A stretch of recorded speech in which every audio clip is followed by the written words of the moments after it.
Kolar highway తెల్లవారుజామున ఘోర road ప్రమాదం జరిగింది. తిరుపతి నుంచి బెంగళూరుకు వెళ్తున్న ఏపీఎస్ఆర్టీసీ బస్సు లారీ ఎదురెదురుగా ఢీకొన్నాయి. ఈ ప్రమాదంలో 3 ప్రయాణికులు అక్కడికక్కడే మృతి చెందారు. మరో 3 ప్రయాణికులు ఆసుపత్రిలో మరణించారు. 16 మంది ప్రయాణికులు గాయపడగా వారిలో 2 పరిస్థితి విషమంగా ఉంది. మృతి చెందిన వారిలో 5 ఏళ్ల చిన్నారి ఉన్నారు. హోస్కోట తాలూకాలోని గొట్టిపుర గేటు దగ్గర ఈ ఘోర ఘటన జరిగింది. ఏపీ 03Z0190 నెంబర్ గల ఏపీఎస్ఆర్టీసీ బస్సు తిరుపతి నుంచి బెంగళూరుకు వస్తోంది.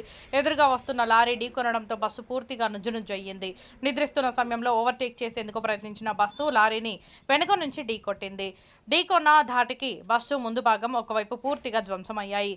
గాయపడిన వారు హోసాకోట్లోని సిలికాన్ సిటీ ఆసుపత్రిలో చికిత్స పొందుతున్నారు. మృతి చెందిన ప్రయాణికులలో 6 చిత్తూరుకు చెందిన వారు కాగా మరో 20 మంది గాయాలు పాలైనట్లు తెలిపారు.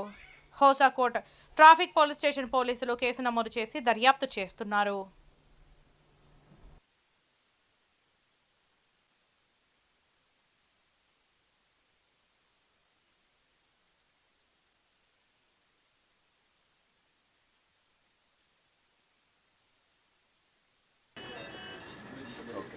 ಕ್ರಾಸ್ ಮ್ಯಾಚಿಂಗ್ ಕಳಿಸ್ಕೊ. ಇದು ನೆಕ್ಸ್ಟ್ ಸೀಟಿಗೆ ಇದನ್ನು ರೆಡಿ ಮಾಡ್ಕೊಳ್ಳೋಣ.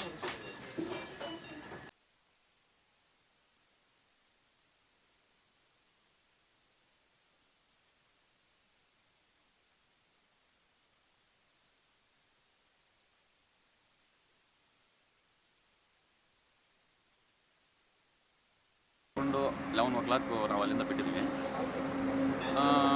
ಲೇಟಾಗಿ ಇವತ್ತು ಆ್ಯಕ್ಚುಲಿ 9:15 ಬರಬೇಕಾಗಿರೋ ಬಸ್ಸು 11ಕ್ಕೆ ಬಂದಿದೆ. ಇವತ್ತು ಲೇಟಾಗಿ ಬಂದಿದೆ ಬಸ್ಸು. ಇಲ್ಲಿ ಬರೋ ಅಷ್ಟೊತ್ತಿಗೆ ಒಂದು ಅಪ್ರಾಕ್ಸಿಮೇಟ್ 2 ಗಂಟೆ ಆಗಿರ್ಬೋದು. ಎಲ್ಲ ಮಲಗಿದ್ದೀವಿ. ಸೌಂಡ್ ಬಂದು ನೋಡೋ ಅಷ್ಟೊತ್ತಿಗೆ ಈ ಟಾಪೇ ಇಲ್ಲ ಬಸ್ಸು ಏನಾಗಿದೆ ಅಂತ ನೋಡೋ ಅಷ್ಟೊತ್ತಿಗೆ ಎಲ್ಲರೂ ಕಲಿತಾ ಇದ್ದಾರೆ. ನೋಡ್ಕೊಂಡ್ರೆ ನಾವು 4ನೇ ಸೀಟಲ್ಲಿದ್ದೀವಿ. ನಾವು ಏನಾಗಿದೆ ಅಂತ ನಾವು ಮಿಸ್ಸಸ್ಸು ಕಾಲು ಅಷ್ಟೊತ್ತಿಗೆ ಡ್ಯಾಮೇಜ್ ಆಗಿಬಿಟ್ಟಿದೆ. ಮುಂದೆ ನೋಡಿದ್ರೆ ಎಲ್ಲರೂ ಬಿದ್ದಿದ್ದಾರೆ. ಎಲ್ಲ ನಾವೇ ಎತ್ತು ಕೆಳಗೆ ಹಾಕಿದ್ದೀವಿ. ಅಷ್ಟೊತ್ತಿಗೆ ತುಂಬ ಒಂದು 15-20 ನಿಮಿಷ ಆಯಿತು. ಒಂದು ಆಂಬುಲೆನ್ಸ್ ಬಂತು ಫಸ್ಟು. ಆಮೇಲೆ 4-5 ಆಂಬುಲೆನ್ಸ್ ಬಂದಿದ್ದಾರೆ. ಬರೋ ಅಷ್ಟೊತ್ತಿಗೆ ತುಂಬ ಜನಕ್ಕೂ ಏಟಾಗಿದೆ. ಒಂದು 4-5 ಜನ ಅನ್ಕಾನ್ಷಿಯಸ್ಸಲ್ಲಿದ್ದರು. ಯಾರಿಗೆ ಏನಾಗಿದೆ ಅಂತ ಗೊತ್ತಿಲ್ಲ ನಮ್ಮವ್ರಿಗಂತೂ ಸ್ವಲ್ಪ 2 ಕಾಲು ಹೋಗ್ತಿದೆ. ನಮ್ಮ ಜಾಸ್ತಿ ಆಗಿರೋಂಥ ಜಾಸ್ತಿ ದುರಂತ ಆಯಿತು. ಜಾಸ್ತಿ ಆಗಿದೆ, ತುಂಬ ಜಾಸ್ತಿ ಆಗಿದೆ.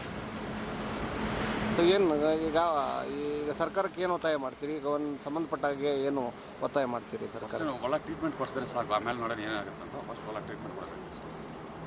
ಅದಕ್ಕಿಂತ ನಾವೇನು ಮಾಡೋಕ್ಕಾಗಲ್ಲ. ಅಟ್ಲೀಸ್ಟು 4 ಜನರ ಮೇಲೆ ಡೆತ್ತಾಗಿದೆ. ಬಟ್ ಅದೇ 4-5 ಜನ ಅನ್ಕಾನ್ಷಿಯಸ್ ಇಲ್ಲ. ಅದರಲ್ಲಿ ರಿಮೈನಿಂಗ್ ಎಲ್ಲ ಸ್ವಲ್ಪ ಉಸಿರಾಡ್ತಾ ಇದ್ರು. ಅವರು ಆ ಥರ ಇದ್ರು ನಾವು ಇಳಿಯುವಾಗ. ಆಮೇಲೆ ಏನಾಗಿದೆ ಗೊತ್ತಿಲ್ಲ. ಒಂದೊಂದು ಆಂಬುಲೆನ್ಸ್ ಕಳಿಸ್ಬಿಟ್ರು ಸಪ್ರೇಟಾಗಿ. ಇಲ್ಲಿ ಗೊತ್ತಿಲ್ಲ. ನಿಮ್ಮ ಹೆಸರು ಸರ್? ಮದನ್ ಮೋಹನ್ ರೆಡ್ಡಿ ಅಂತ. ಮದನ್ ಮೋಹನ್ ರೆಡ್ಡಿ. ಯಾವ ಊರಿನವ್ರು ಸರ್ ನೀವು?